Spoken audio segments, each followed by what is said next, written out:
बिस्मिल्लाहिर्रहमानिर्रहीम। Secondary biology chapter number 20 DNA and chromosomes के अंदर आज हम DNA as a hereditary material पढ़ेंगे। DNA as hereditary material. इससे पहले हमने क्रोमोसोमल थ्योरी ऑफ इनहेरिटेंस पढ़ा था। सो डीएनए एज जिसमें हम इससे पहले जो हमने थ्योरी पढ़ी क्रोमोसोमल थ्योरी ऑफ इनहेरिटेंस, जिसके अंदर हमने मतलब वाल्टर सटन का काम और टीएच मॉर्गन का काम शो किया था, जिसमें ये कोशिश की थी बताने के कि क्रोमोसोम्स जो से हैं वो बेसिकली कैरेक्टरिस्टिक्स से ऑर्गेनिजम्स की वो कैरी करते हैं, सही। लेकिन बेसिकली क्रोमोसोम्स के पीछे जो मेन कह लें कि कोडिंग कह लें, जो इन्फॉर्मेशन होती है वो डीएनए के अंदर स्टोर होती है, सही। सो क्रोमोसोम और डीएनए में वैसे क्या फ़र्क है? What is difference between DNA and chromosomes? वो हम चलो थोड़ा सा साइड पे डिस्कस कर लेते हैं। For example here is the DNA and here is chromosomes, सही। सो डीएनए कह लें कि सीक्वेंस ऑफ न्यूक्लियोटाइड्स होता है, सीक्वेंस ऑफ न्यूक्लियोटाइड, सही। और जबकि इसके अंदर डीएनए कितना होता है बड़ा? 40% प्लस प्रोटीन जो है वो 60% प्रोटीन होती है। यानी इसके अंदर क्रोमोसोम्स के अंदर मतलब डीएनए भी 40% मौजूद होगा, मतलब सीक्वेंस ऑफ न्यूक्लियोटाइड्स भी होंगे, और 60% प्रोटीन्स होगी जिसके ऊपर ये जुड़े हुए होते हैं, से जो कंडेंसेशन का प्रोसेस होता है। अगर आपको याद हो, हमने शुरू शुरू में पढ़ा था, लेक्चर के शुरू में। अच्छा, इसके अलावा डीएनए जो है मतलब it present inside the nucleus, ठीक है, and can not be seen,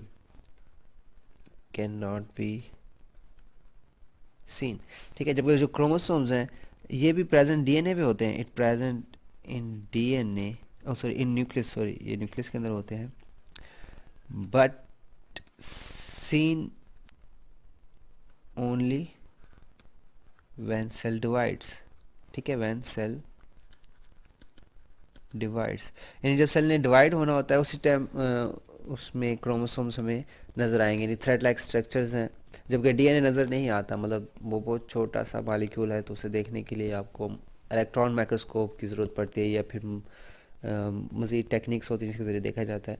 जबकि क्रोमोसोम्स को आप माइक्रोस्कोप में देख सकते हैं, और क्रोमोसोम्स जो है वो डिवीजन के दौरान नज़र भी आते हैं, सही। सो ये छोटा सा फ़र्क है क्रोमोसोम्स और डीएनए। वैसे जो क्रोमोसोम्स हैं या डीएनए ही क्रोमोसोम्स को बनाता है, ठीक है, और जो प्रोसेस होता है उसे हम कंडेंसेशन कहते हैं, सही। जिसमें जो डीएनए के क्रोमेटिन फाइबर्स होते हैं वो कंडेंस होते हैं, मतलब हिस्टोन प्रोटीन के मतलब वो वाइंड अप होते हैं, और फिर उनका उनकी आगे कॉइलिंग होती है, सुपर कॉइलिंग। उसके बाद जाके हमारे पास क्रोमोसोम्स आते हैं, ठीक है। ये पहले हम पढ़ चुके हैं, मज़ीद इसकी डिटेल में नहीं जाएंगे। सो आज हम DNA as a hereditary material पढ़ेंगे। सो डीएनए का मतलब जब सेल नॉन डिवाइडिंग फेज में होगा, ठीक है, जब सेल नॉन डिवाइडिंग फेज में होगा। जबकि हम क्रोमोसोम्स की बात करते हैं तो इसका मतलब ये कि सेल जो सा वो डिवाइड हो रहा है, उस टाइम क्रोमोसोम्स विजिबल है, सो नॉन डिवाइडिंग स्टेज के अंदर, सही।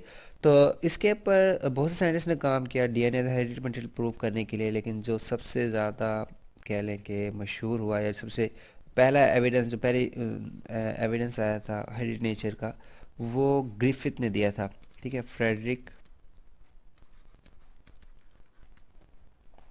ग्रिफिथ, ठीक है। इसका बड़ा मशहूर कह लें कि वाक़या, ये कह लें कि तजर्बा था चूहों के ऊपर, ठीक है। उसने क्या किया था कि एक निमोनाई, ठीक है, यानी स्टेफिलोकोकस निमोनिया का जो है ना, एस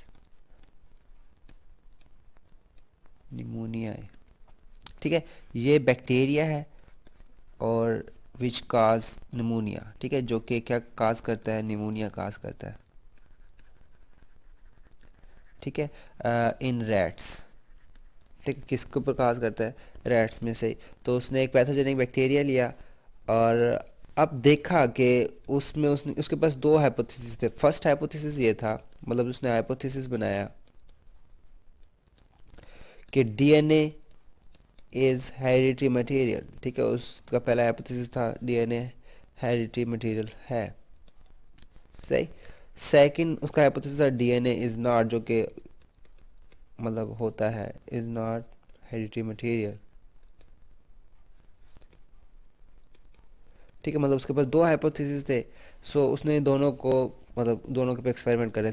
तो अगर डीएनए हेरिडिटरी मटेरियल है तो जो कह लें कि मतलब बीमारी हो रही है निमोनिया की, ठीक है, उसके अंदर डीएनए का रोल है। सो पैथोजेनेसिस जिसे आप कह सकते हो, पैथोजेनेसिस, पैथोजेनेसिस हमारा निमोनिया का होना, मतलब चूहों में जो बीमारी होगी, पैथोजेनेसिस नीड डीएनए। ठीक है, यानी यह कह लें निमोनिया नीड्स डीएनए, निमोनिया होने के लिए हमें डीएनए रिक्वायर्ड होगा, सही। और जबकि दूसरे केस में होगा pathogenesis do not need DNA, सही। कि इन निमोनिया के अंदर जो कि मतलब ऑर्गेनिज्म है, फॉर एग्जांपल इस किस्म का ऑर्गेनिज्म, इसके अंदर डीएनए पड़ा होता है ये, सही। और ये निमोनिया काज कर रहा है। सो अगर हेरिडिटरी मटेरियल से क्या बनाता है, अगर पैथोजेनेसिस होती है, मतलब पैथोजेनेसिस में ये होता है ना कि और जो बैक्टीरिया होता है वो जाएगा रैट की बॉडी के अंदर, मतलब चूहे की जिस्म के अंदर जाएगा, वहाँ जाके वो पहले डिवाइड होगा, सही।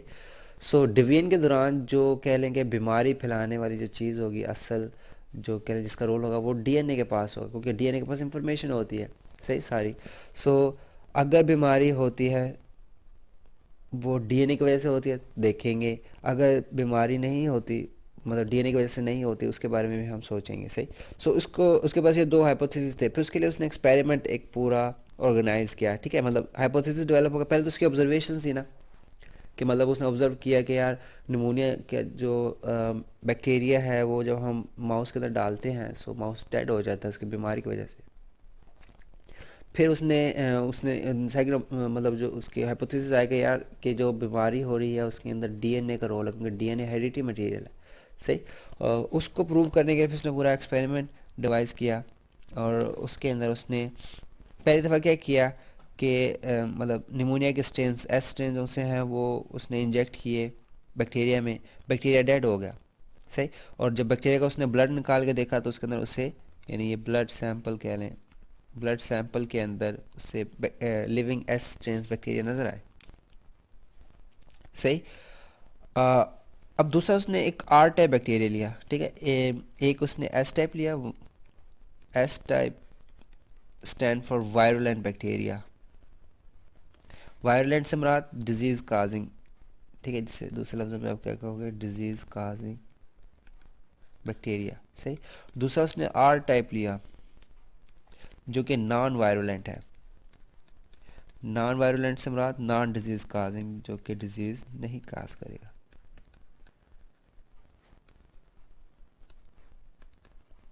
सही। सो पहली दफ़ा उसने क्या किया, फर्स्ट स्टेप के अंदर उसने एस टाइप इंजेक्ट किया, सेकंड स्टेप के अंदर उसने आर टाइप इंजेक्ट किया, सही। सो एस टाइप में डिजीज़ हुई बैक्टीरिया, ओ सॉरी जो माउस था वो डेड हो गया, ठीक है। आर टाइप इंजेक्ट किया तो माउस लिविंग, क्योंकि जो आर टाइप था वो नॉन वायरुलेंट था, मतलब वो डिजीज़ नहीं काज करता था, सही। अब उसने क्या किया है कि एस टाइप ही लिया लेकिन उसको हीट किल किया, मतलब उसके जरासीम को मार के उसने इंजेक्ट किया थर्ड स्टेप के अंदर, ठीक है। पहले स्टेप में उसने क्या इंजेक्ट किया, लाइव एस स्ट्रेन इंजेक्ट किया, उसने जाके निमोनिया काज किया और माउस की डेथ होगी, सही। दूसरे केस के अंदर उसने आर टाइप इंजेक्ट किया जो कि नॉन वायरुलेंट है, मतलब वो डिजीज़ नहीं काज करता, उस टाइम कह लें कि जो चूहा था उसकी डेथ नहीं हुई। और फिर थर्ड स्टेप के अंदर उसने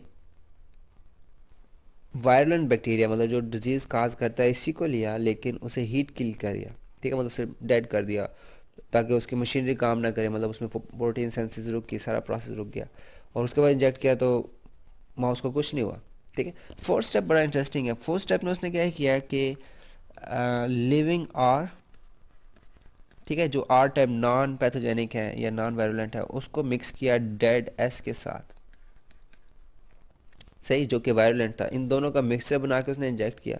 सो अगेन डिजीज़ हो गई, मतलब उससे निमोनिया हुआ और जो माउस था वो डेड हो गया। तो उसने कहा कि यार देखें, अब एस तो डेड है, मतलब एस के जो प्रोटीन कह लेंगे, जो मेटाबॉलिज्म है वो स्टार्ट है, वो स्टॉप है तकरीबन, मतलब कोई रिएक्शंस नहीं हो रहे एस के अंदर, ठीक है, जो कि वायरुलेंट बैक्टीरिया है। लेकिन उसने फिर भी बीमारी फैलाई क्योंकि एस के अंदर जो डीएनए था, ठीक है, उसको आर टाइप ने रीड किया और उससे पैथोजेनेसिस डेवलप हुई। सही। सो यानी बेसिकली डेड होने के बावजूद जो डीएनए था जिसके अंदर इंफॉर्मेशन थी वो आर टाइप ने यूज़ किया और डिजीज़ काज की। सही, उसने ये एंड पे अपना कह लें कि डिडक्शन निकाला। सही। लेकिन इस पे फिर भी एतराज़ात थे कि मतलब साइंटिस्ट ने कहा कि लाइक इन किल्ड बैक्टीरिया, ठीक है, जो किल्ड बैक्टीरिया हैं, किल्ड बैक्टीरिया एस टाइप कर लें जो वायरुलेंट है। सही। So proteins can be disease causing. ठीक है। बेशक उसने कहा कि यार आपने बैक्टीरिया मार दिया है, ठीक है, मतलब बैक्टीरिया को आपने किल कर दिया, लेकिन हो सकता है कि यार मतलब आपने जब हीट किल किया तो उसकी जो प्रोटीन है वही बीमारी फैला रही हो, मे बी डीएनए का रोल ना हो, बेशक उनके मरने के बाद ही। सही। मतलब लॉजिक एज सच बैठती नहीं थी, लेकिन फिर भी ये लॉजिक थी कि मे बी आपने हीट किल किया, उसके बाद जो उसमें प्रोटीन्स थी उसने डिजीज़ प्रोड्यूस की हुई हो। सही। तो मतलब बीच में प्रोटीन्स का मसला आ रहा था, मतलब अदर देन डीएनए मटेरियल क्या वो भी बीमारी में इन्वॉल्व है। तो हमें क्योंकि सिर्फ डीएनए देखना था, ठीक है, तो उसके बाद फिर दो साइंटिस्ट और आए जिन्होंने इसको फर्दर प्रूव किया। उनका नाम था एक का नाम था कॉलिन मैकलॉयड, ठीक है, यानी सी मैकलॉयड, और दूसरा मैककार्टी था, ठीक है, McLean McCarty and M McLean McCarty कार्टी। ठीक है, इन साइंटिस्ट ने क्या किया, इसी एक्सपेरिमेंट को रिपीट किया, ठीक है, सेम एक्सपेरिमेंट सारा रिपीट किया। लेकिन उन्होंने क्या किया कि जो एस टाइप बैक्टीरिया थे इसकी दो पार्टीशनिंग कर दी। ठीक है। मतलब एक ट्यूब के अंदर उन्होंने बैक्टीरिया लिया और उसके अंदर उन्होंने डाल दिए प्रोटीनेजेस। प्रोटीनेजेस क्या करेंगे, they will completely destroy protein. ठीक है, डिस्ट्रॉय कर लें या कैटलाइज कर लें, कैटलाइसिस ऑफ प्रोटीन। ठीक है, ये प्रोटीन को कैटलाइज करेंगे और बीच में पीछे क्या रह जाएगा, सिर्फ डीएनए रह जाएगा, डीएनए रिमेनिंग। सही। और दूसरा पार्ट उन्होंने लिया टेस्ट ट्यूब में, मतलब उसी के क्या लेदर से टेस्ट ट्यूब उन्होंने ली और उसके अंदर उन्होंने डाले डीएनएज। ठीक है, जो क्या करेंगे, कैटलाइसिस ऑफ डीएनए या ब्रेक डाउन ऑफ डीएनए। सो ये डीएनए तोड़ेंगे, पीछे रिमेनिंग में हमारे पास प्रोटीन रह जाएगी, प्रोटीन रिमेनिंग रह जाएगा।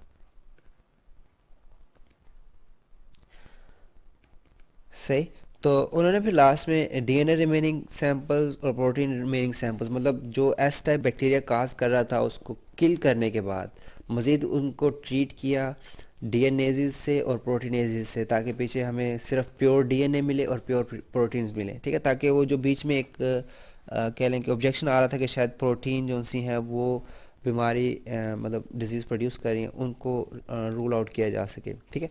फिर उसने अगेन इंजेक्ट करवाया तो जो डीएनए रिमेनिंग सैंपल्स थे दे वर मतलब दे वर पैथोजेनिक।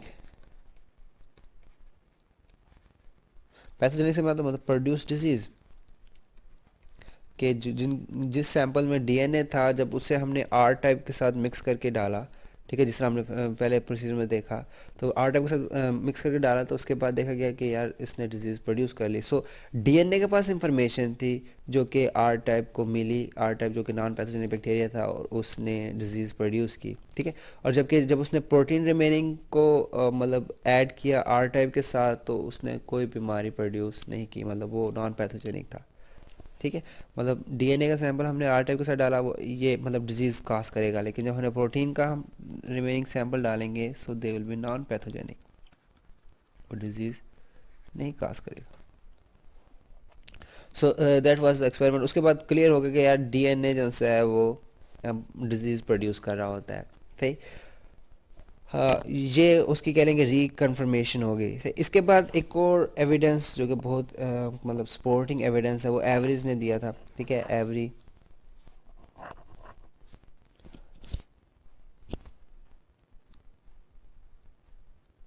मतलब नहीं सॉरी एवरेज नहीं दिया था, ये हार्शे और चेज एक्सपेरिमेंट है, ठीक है, it is Alfred Hershey and Chase experiment. So इसमें सारे स्टेप्स गिवन भी हैं, आपको इजीली समझ आ जाएगा।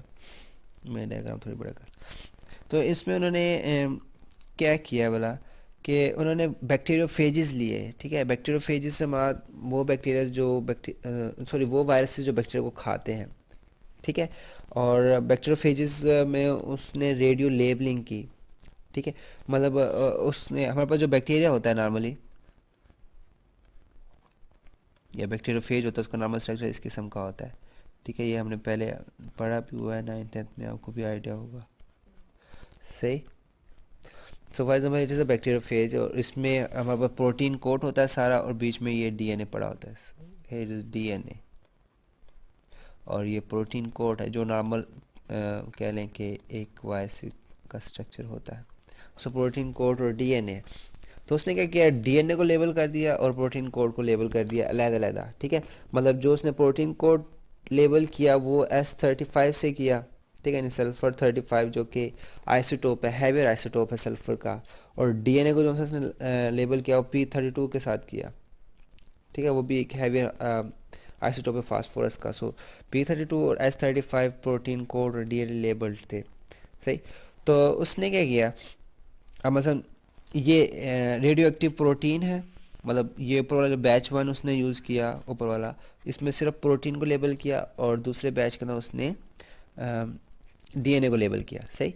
सो उसके बाद उसने, मतलब बैक्टीरिया को लेबल करने के बाद उसे इन्फेक्ट करवाया, बैक्टीरिया को नहीं लेबल किया यार, बैक्टीरियोफेज को लेबल किया, ठीक है। वायरसेस को लेबल करने के बाद वायरसेस को उसने इन्फेक्ट करवाया, किस में, बैक्टीरिया में, सही, ताकि वो बैक्टीरिया के ऊपर जाएं, उस पर इन्फेक्शन, मतलब अब जो फेजिस का अटैक होता है ना, अगर आपको याद हो तो लैंड होता है, लैंड के बाद अटैचमेंट, अटैचमेंट के बाद वो डीएनए इंजेक्ट करते हैं, सही। सो इधर आप देखें तो ये डीएनए इंजेक्ट हो रहा है। सो जो प्रोटीन कोड होता है ना, वो बैक्टीरियल सेल वॉल के बाहर रह जाता है, मतलब सेल मेम्ब्रेन से बाहर रहता है, जबकि डीएनए अंदर आ जाता है, सही।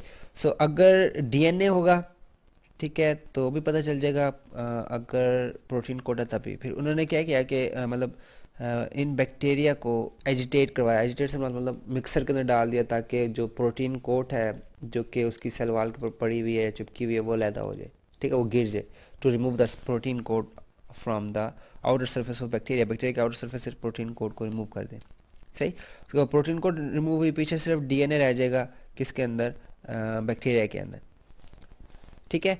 और उसके बाद से हम उसकी हम रेडियो एक्टिविटी देख लेंगे, ठीक है। मतलब उससे हम जब सेंट्रीफ्यूज करेंगे, सेंट्रीफ्यूज के बाद हमें पता लग जाएगा, नीचे बैक्टीरिया बैठ जाएंगे, ठीक है, नीचे बैक्टीरिया होंगे, ऊपर वायरसेस होंगे, सही। तो हम बैक्टीरिया की हम बेसिकली देखेंगे यार, इसके अंदर आया S35 है या P32 है, सॉरी, S35 या P32 दोनों में से कौन सा इसके अंदर इन्वॉल्व हो रहा है। सो इस, मतलब उसने इसको दो बैचेस में डिवाइड किया, एक के अंदर उसने प्रोटीन को लेबल किया, और दूसरे के अंदर उसने सिर्फ डीएनए को लेबल किया, सही।